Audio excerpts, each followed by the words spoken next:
It's been a perfect introduction.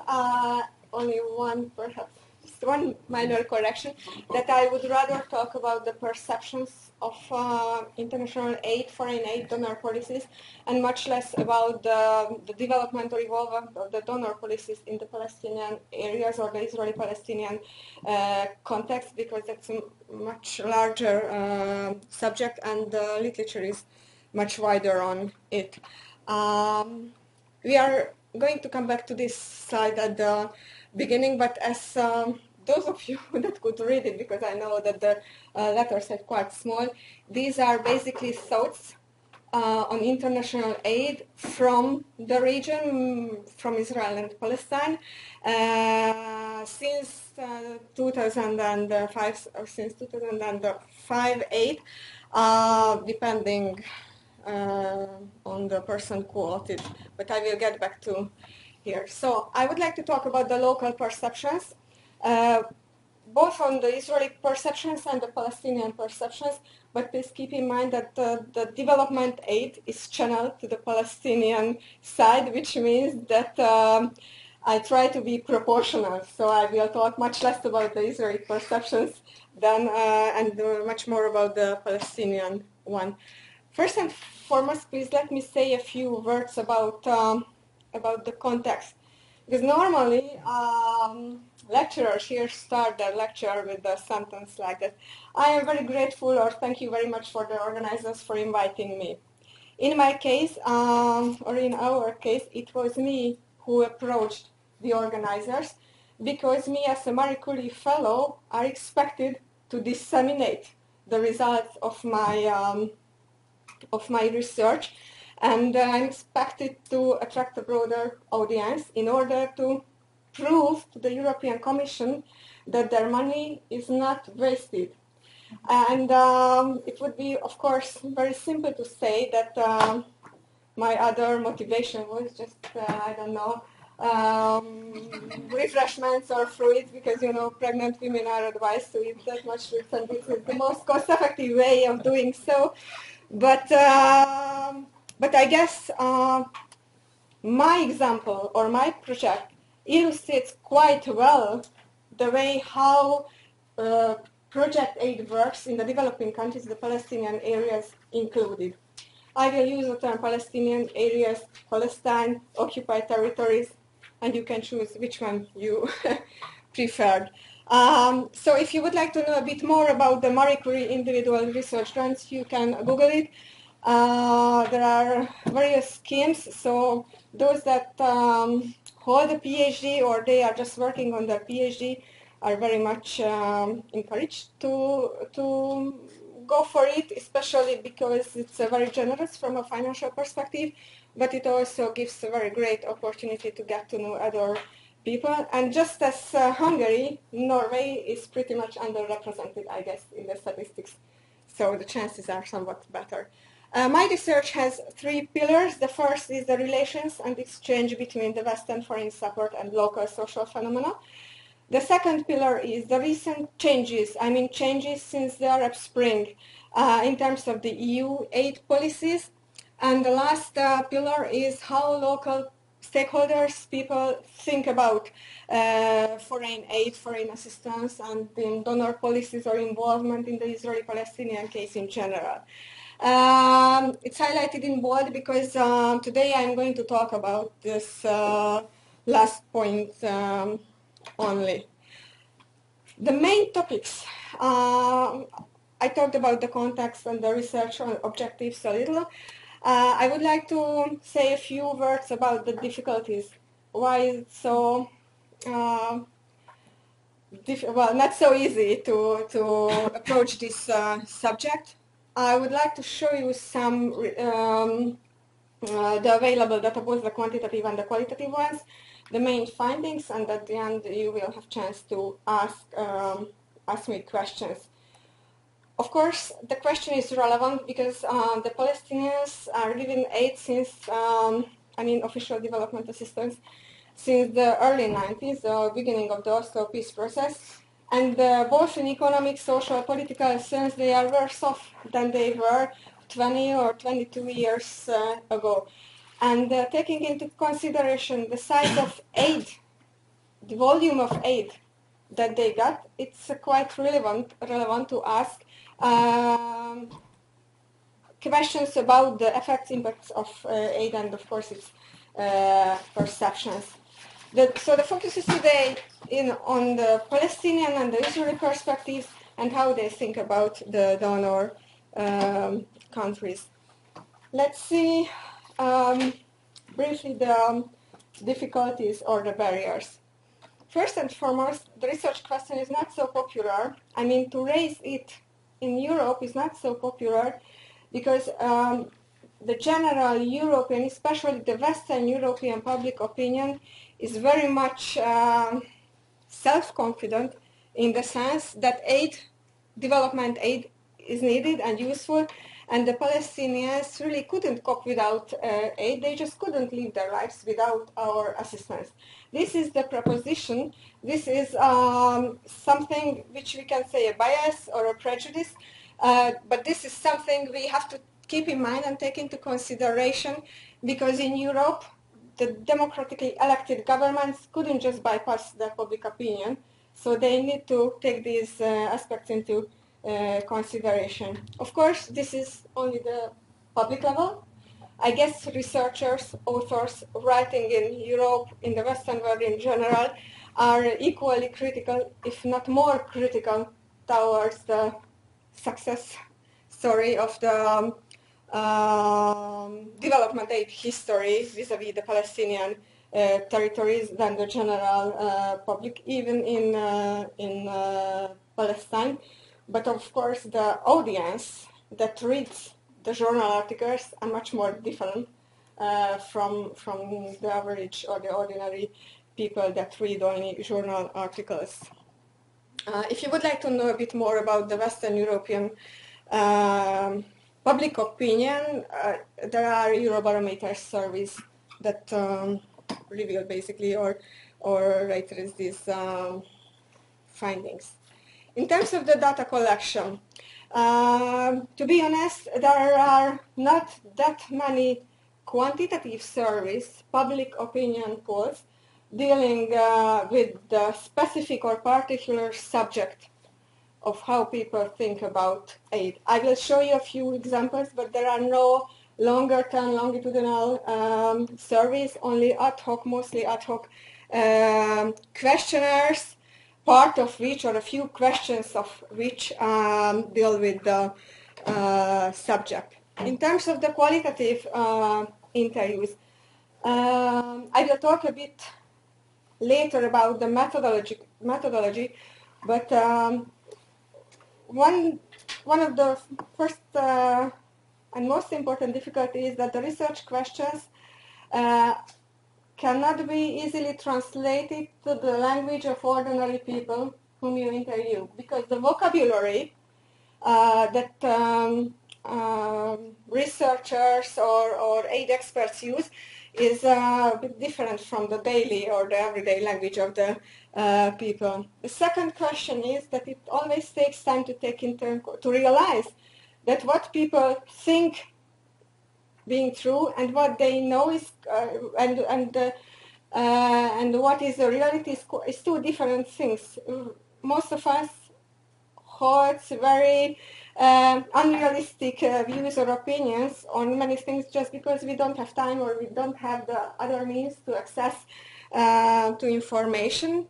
And one more and last disclaimer, that it's interesting that the knowledgeable interviewees who are the most familiar with foreign aid and donations, they are of course interested in the further channeling or getting access to aid, either as NGO activists, either as researchers, because without this aid we basically don't have that much to do. From a theoretical, much less methodological perspective, the aid relations are manifested between states. You know, this is the basic assumption. Probably most of you have learned international relations. that official development assistance is channeled between the donor country and the recipient country. Both the donors and the recipients are represented by the governments. Of course, there is a certain proportion of aid which goes directly to NGOs because they have a major role in implementing projects in the Palestinian territories. These NGOs can be local Palestinian NGOs and international NGOs as well, but still those that are responsible for formulating policies are governments on both sides. And here comes the trick, that if you would like to track the opinions, then these opinions are expressed by individuals. Individuals who are more or less independent of their government. And there are very complicated questions in the literature which leads much further. So I'm not going to raise or even answer this question here. But it's not evident at all what we mean by Jew. What does it mean to be an Israeli? What does it mean to be a Palestinian? Are Israelis Palestinians or not? Are Palestinians living in East Jerusalem Palestinians in terms of polling them and asking about their or not? Because they are not part of the samples due to political reasons. So it's very tricky, or one has to be very careful in interpreting the public opinion poll results. And I must go a bit further because the time is just running. So let me recall just in a nutshell the most important milestones or landmarks of the aid channel to the Palestinian territories. Here on the right left corner of the slide, you can see the per capita aid. The green line represents Jordan. The red line on the right part of the chart is the Palestinian per capita aid. The yellow one here, that's the Israeli. Israel, since the middle of the 90s, is not eligible for development assistance. And the blue one is Egypt. It is just to fill, and the scale here goes up from 0 to 800 US dollar per capita, and it starts here in the middle of the 60s, and the end is 2010 or 12. So, okay.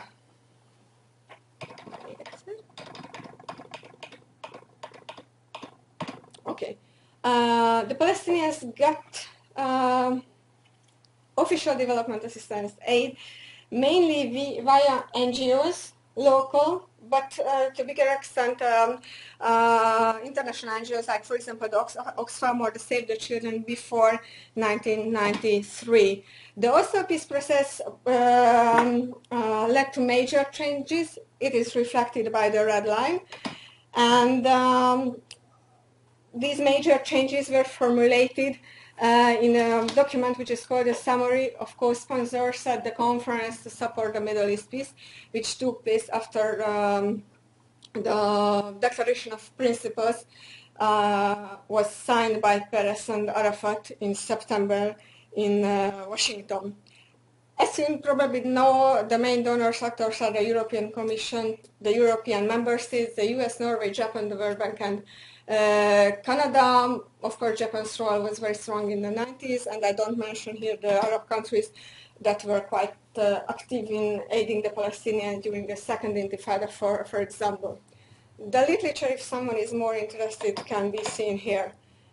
Regarding Israel, it's not eligible for any official development assistance, but of course it's the biggest recipient in the region and also globally of the US military aid.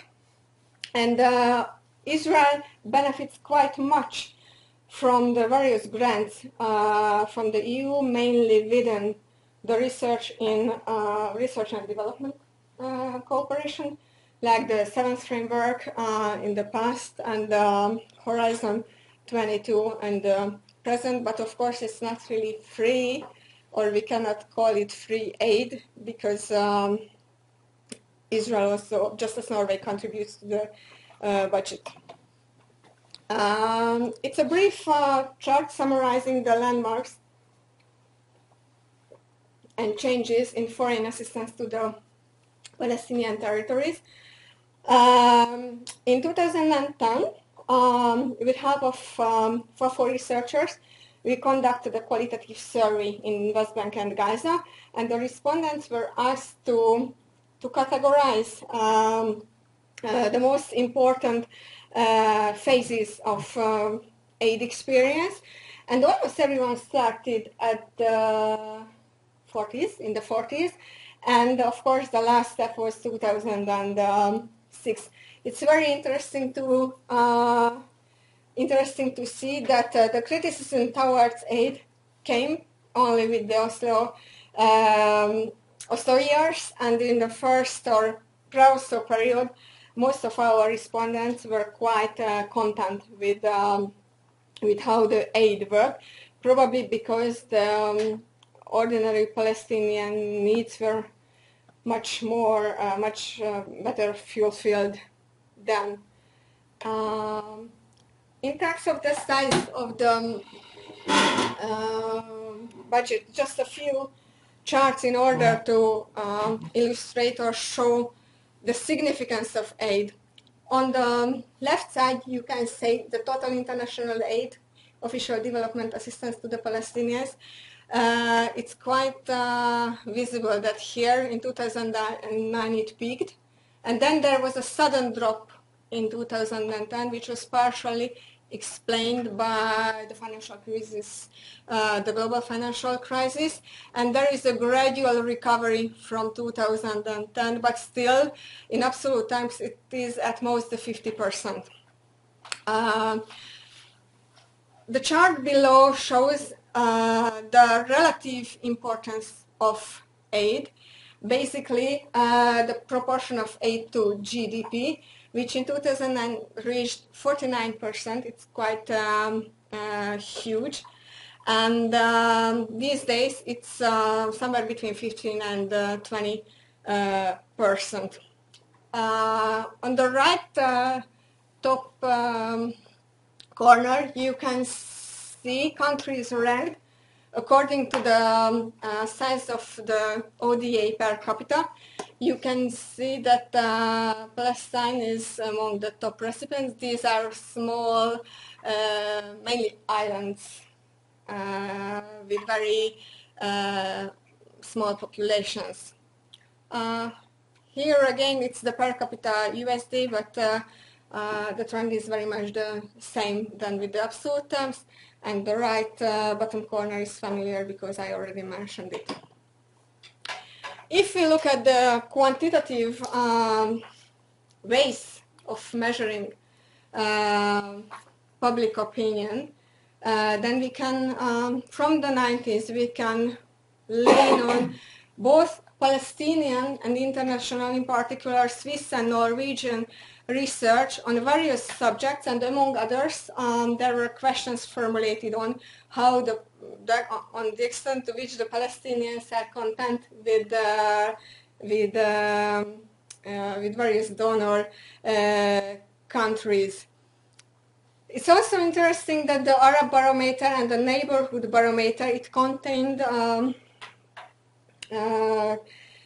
questions in a regional comparison or perspective, which meant that the questions were asked not only in the Palestinian territories, but also in the neighboring countries.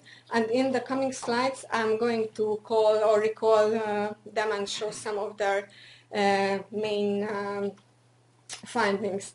In terms of, for example, the 2008 survey done by Fafo here, and it was 7 years ago, almost 70% of the respondents believe that aid to the Palestinian Authority contributed to the rift between Hamas and Fatah. It was right after the split and the Hamas takeover in Gaza. And 63% said that aid promoted corruption within the Palestinian Authority.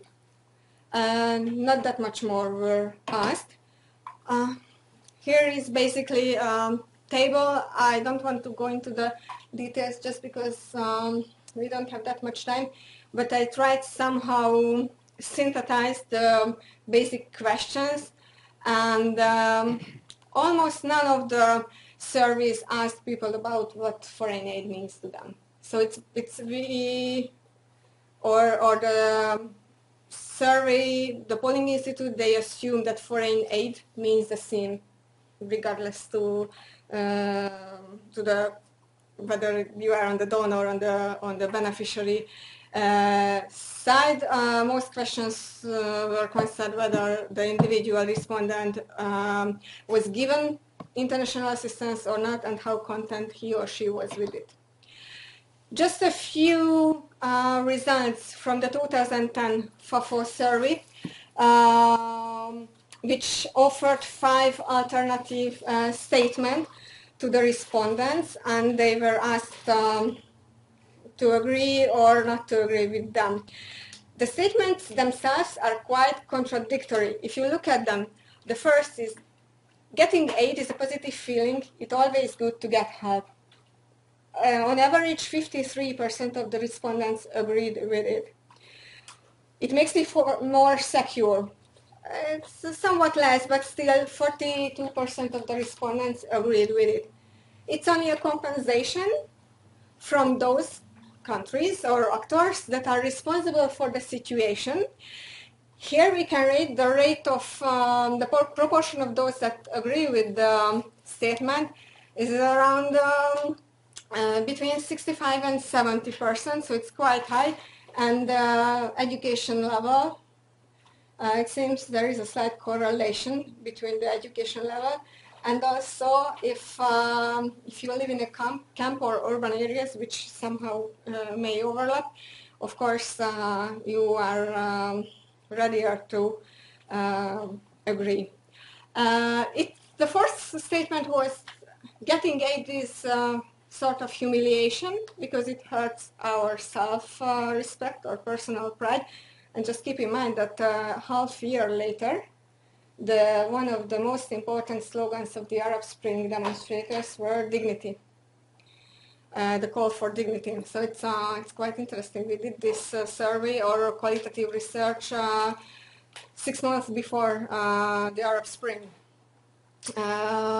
Here, the rate of respondents agreeing with this statement is also close to 70%. We did have another set of questions in the same questionnaire, whether foreign aid helps the Palestinian cause or not. 50% of the respondents agreed with it. Whether it helps or not to bear the burden of corruption, and of course you can, or not of course, but you can see the contradiction here, that it both strengthens corruption and offsets corruption. Whether it helps to ease the suffering of the Palestinians, and 80% on average agreed with it. So basically this is an opinion which legitimizes aid.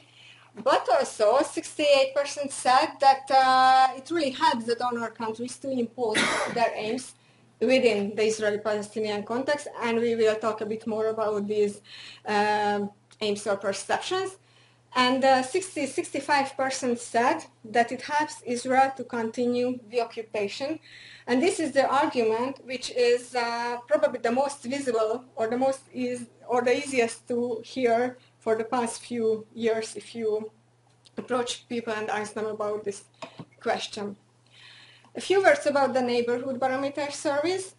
I'm not here to market or to make any sort of marketing activity for them, but this was quite a unique survey because in 16 neighboring countries on the eastern and the southern periphery of the European Union, around the 1,000 size sample, 1,000 people in each country were asked what they think about the European Union in general, the cooperation with the EU, mostly development cooperation, but also trade, any other educational, cultural relations. In terms of the EU image, there were 6 different questions or statements presented to the respondents, and they had chance to agree or disagree with them. So I'm going to show only the Israeli and the Palestinian responses here. the first and probably the most interesting question is whether the EU supports the development, especially the democratic development in these countries or not. And there were two questions in two different surveys, one in the Arab barometer, that's the first two columns, and the rest is in the neighborhood barometer surveys. And if you look at the Palestinian or Israeli responses, there are quite interesting things to discover. The chart here in the right top corner is the absolute size of official development assistance. And if you remember, from 2009 to 2010, it dropped significantly. You can see that the first or the second Arab barometer survey was done in 2010, the third in the Palestinian territories in December 2012, and only around or on average 30% of the Palestinians agreed with the statement that the EU has a positive influence on the democratic development of Palestine. Basically, very soon, neighborhood barometer interviewers asked the same question, or very same question, and the rate of positive responses are much higher on the Palestinian territories. These surveys were conducted twice a year in the late spring or early summer months, and in November or December. And well, we can say that between 45% and 60% Palestinians agreed with the statement that the European Union's support contributes a lot. Of course, it's interesting to raise the question whether they consider Norway as part of the EU or not, because it's not clear even for many people inside Europe, not to mention the Palestinians, but it's an relevant question because Norway is one of the most important or most known donors in the Palestinian territories. Basically, this chart contains just in a different format, the results. The red line is the Palestinian, so there was a slight decrease between the spring of 2012, but then again the positive EU image increased till 2014, and we can say that one of the most balanced opinion is possessed by the Israelis, which is the dark blue line here, where almost every second people think that the EU's contribution is positive, of course, to the Israeli development of democracy and not the Palestinian one. In terms of the common values, and I think this is one of the most interesting charts before moving on to the qualitative part. It is the Israeli public which agrees the most with the statement that the EU and Israel have sufficient common values to cooperate. The Palestinians are the second, and just for the sake of comparison, you can also see here Jordan and Egypt. In the case of Egypt, it must be noted that the rate of the don't knows were very high, and it was probably because most Egyptians do not know what the European Union is. So it explains the low rate of the positive responses as well. So while 7% of the Israelis says that there are common values between the EU or Europe and Israel, around 50% of the Palestinians think so. In terms of the EU's role in bringing peace and stability, the Israelis are more critical than the Palestinians, and the Palestinians has a rather favorable view on it, and only a minority says that he or she doesn't know or doesn't agree with this statement. Let's see the qualitative part, because I think it's more telling, even if less representative. There are basically two qualitative research which can be mentioned here. One was done by Vari I mean me and Fafo, and another one by two PhD candidates at Exeter University and the London School of Economics in 2013 after the Arab Spring. You will see that the focus of the questions were different, but still it just broadens the perspective, I guess. So in our case, the main research question was, what does foreign aid mean to Palestinians? Not only to those Palestinians that are familiar with this whole aid industry, but also to ordinary people and refugees. We conducted altogether 24 interviews. All of them were face-to-face, semi-structured interviews. The majority were semi-structured interviews, but of course we tried to arrange focus group interviews with refugees and ordinary people in order to see the dynamics of their thinking. I will talk a bit more about the findings. The second research was done in the summer of 2013, and the researchers were basically concerned with the question whether the Arab Spring had any influence on the way how the donor policies manifested themselves vis-à-vis the Palestinians.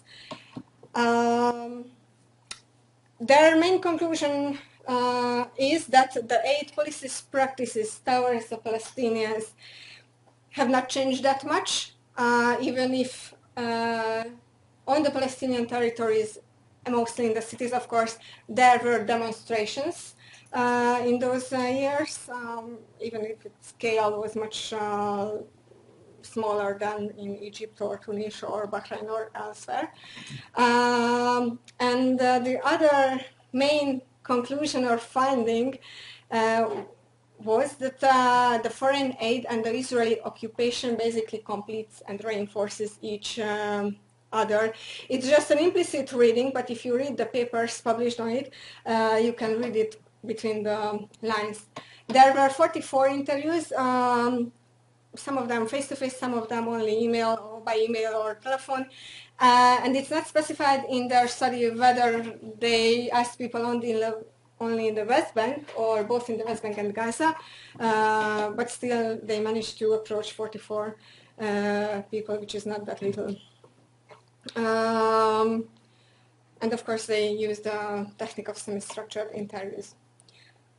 Here you can see the composition of the respondents. We tried to reach almost all segments of the society, from business people to ordinary people, former or present PNE employees, or humble leaders, tribal judges that has an important role within the society. While Weidemann and Tartir, they mostly asked people who are or who were familiar with international aid, so those that are working with local or international NGOs, donor agencies, I mean official donor agencies like the World Bank, the IMF, and researchers working either with Palestinian universities or various Palestinian research institutes. And they, having synthesized the answers that they get, they created two sets of respondents.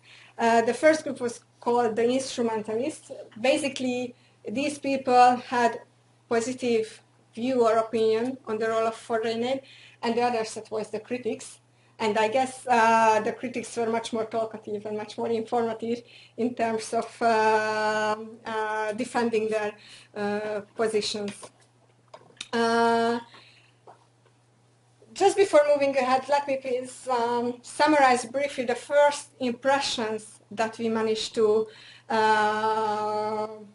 explore or discover. The first is the victimhood perception, that basically we are the victims, so we are eligible to get foreign aid. The second is the beggar mentality, and it was mostly mentioned by business people, that aid created a sort of culture of asking for money, and people do not want to find jobs, not as if it was so easy to find jobs, but still it's one perception. The third is the hypocrisy. So when we presented them the concept, what comes to your mind first, hearing the word foreign aid? They replied that we are very much bored and fed up with it because the international community knows everything and still they do not change their behavior. And of course the interstate power relations, that we are just a very minor part of the whole or a bigger story.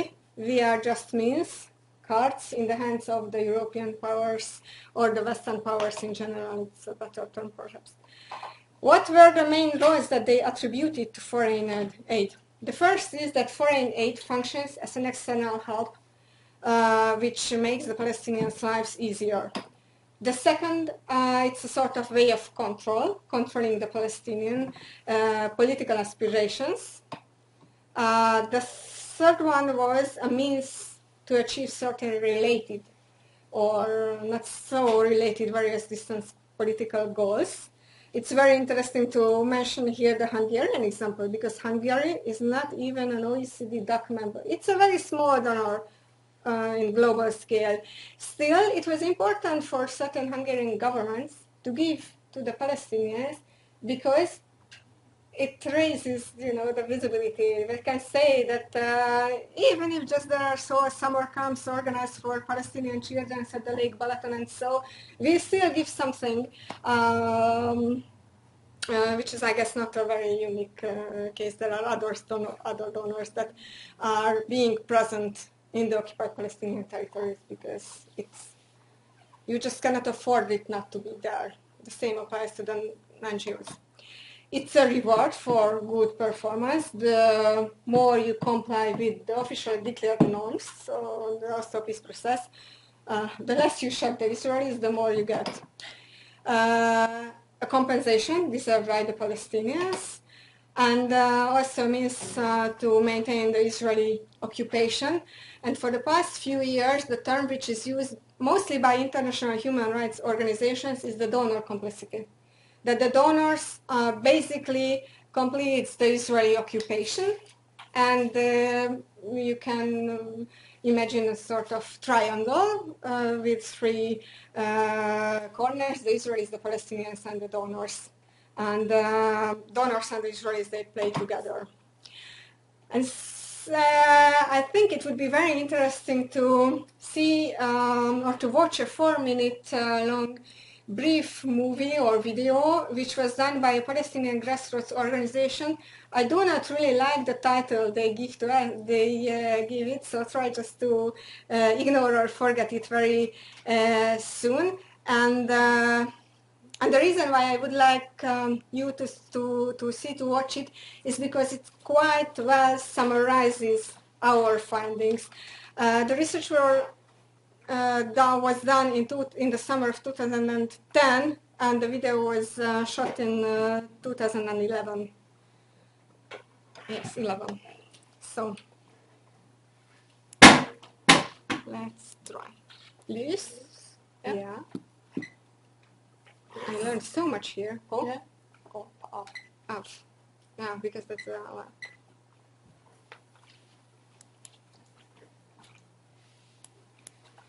it's not just grassroots. يعني إذا بدنا الاستدامة بدنا تنمية، وإذا بدنا شغليات آنية سريعة بدنا إغاثة. هلا بدنا تنمية ما بدنا إغاثة. لا هي إغاثة ولا هي تنمية. هم يعني في أجندة سياسية، وفق الأجندة السياسية هم قاعدين بيشتغلوا.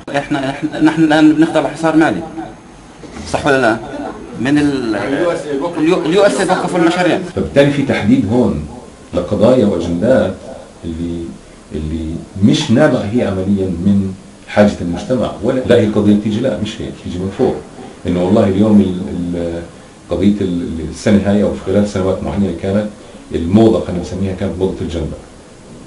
فصارت حتى كثير من المؤسسات اللي بتشتغل بالجندر صارت تحط الجندر على اولويات عملها لانه في تمويل. بربطوك بمؤسسة أخرى عشان ترتبط معك، بس الوسيط ما بيجي بيشتغل ببلاش، يعني نقولها الوسيط أكيد مش ياخذ كل فلوسه ويعطي نسبة شيء، وباخذ 90% وبيعطي 10%. هاي مشكلة الوسيط داخل الوطن. طيب عشان هيك الشركات، أنا يا عمي صح يا همي الهدف من شركائنا في مؤسسات صغيرة تقدرش تكتب مشاريع يعني لحالها وتقدرش تقدم، وبالتالي تحت ظلال المؤسسات الكبيرة هذه ممكن شو مالها تستفيد وتتطور. بس إذا كان الرأس هذا له أجندته السياسية كمان زي الممولين الأوروبيين، ما هي كمان كارثة. يعني المفروض أنا بقول المفروض المؤسسات الأجنبية تشتغل هي عمليا مع المؤسسات الفلسطينية مباشرة وليس مباشرة من الميدان مع الناس، لأنه احنا كمان بدنا نحقق هدف التواصل ما بين المؤسسات الفلسطينية والمجتمع. وخطر جدا انه مؤسسة من برا جاية بأجندة خارجية انها تيجي مباشرة تشتغل مع الناس بشكل مباشر في الميدان. يعني في مثلا احيانا بيجي موظفين وبيجي مسؤولين، احنا بنقدر نكون موظفين من نفس البلد، حتى امكانيه التعاون مع الموظف من نفس البلد وبيحكي لغتك الام بتحكي معه بتتفاهم معه. وانا حضرت كثير ورشات عمليه جو اجانب وبدهم ساعه مترجم والى اخره. طب احنا ليش ما نختصر هالمسافه ونجيب موظف من نفس البلد باخذ اجر اقل، وبالتالي المبالغ اللي هي يعني للفنادق وللمبيت وللسفر وللأكل إلى آخره تحسب علينا المنحة. يعني مثلا خبراء أجانب لشو؟ يعني لشو؟ للتدريب، للإدارة. أنا بعتقد إنه إحنا مجتمع عنده الكفاءات وقدر يبني خلال السنوات الطويلة اللي فاتت، قدر يبني كفاءاته في مختلف المجالات، سواء مختلف خبراء في المجالات المختلفة أو في منها سواء إدارة أو تدريب أو اللي هو. الأجمل أنه كيف تدار هذه المساعدات، ويجب أن تدار بالشكل الجيد وبالشكل التي تخدم المصلحة الوطنية الفلسطينية وليس أجندات خارجية من هنا أو هناك أو مصالح ذاتية. لما كمان أنا بدي أعطي مشروعي فعلا أدرس دراسة صح، أشوف إنه هذا المشروع هذا يتناسب مع البيئة اللي أنا بعيش فيها.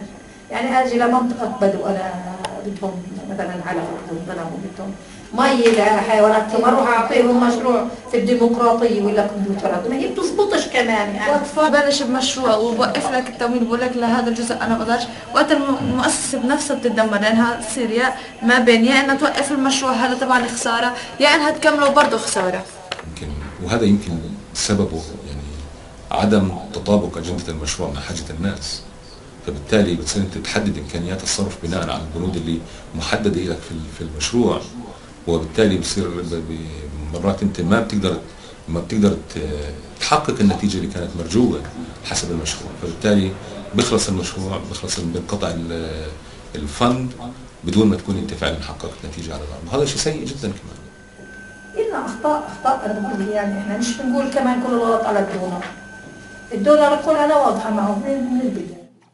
هلا مشكلتنا احنا كمؤسسات فلسطينيه، المؤسسات الفلسطينيه ما اشتغلت بشكل كافي انها هي تحط الاسس والقواعد للعمل.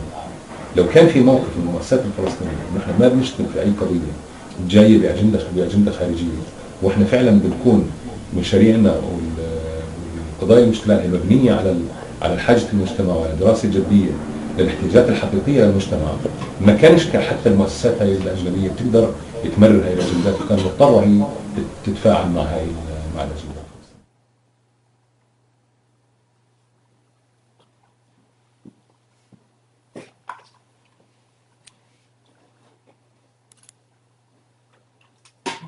For me, it doesn't matter. Shall I turn the light on or?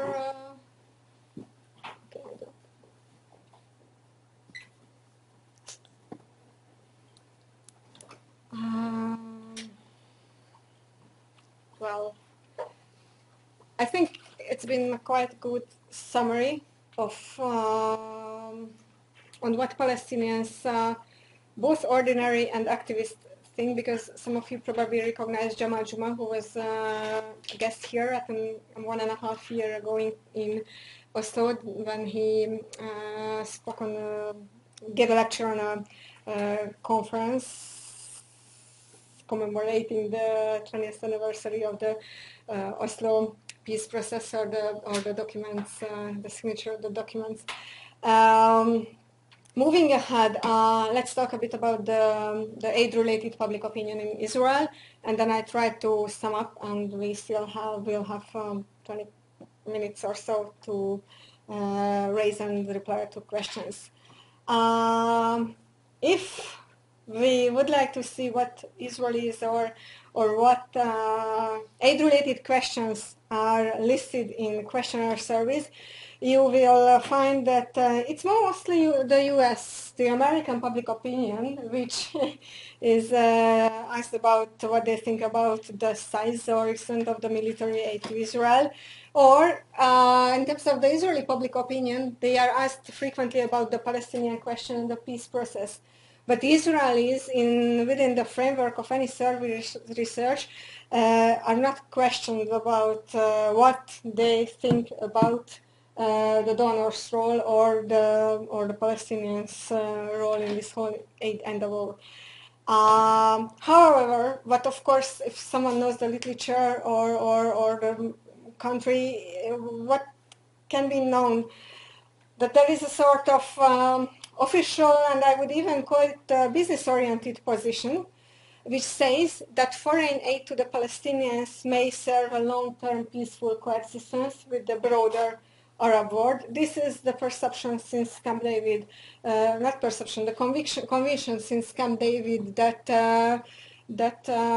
if the economic or business relations are flourishing, then the the readiness for political compromise is higher, and it's not an Israeli invention. It comes from the European social democratic experience, especially after the Second World War. It's always easy to recall the German-French reconciliation and the whole creation, the European Economic Community.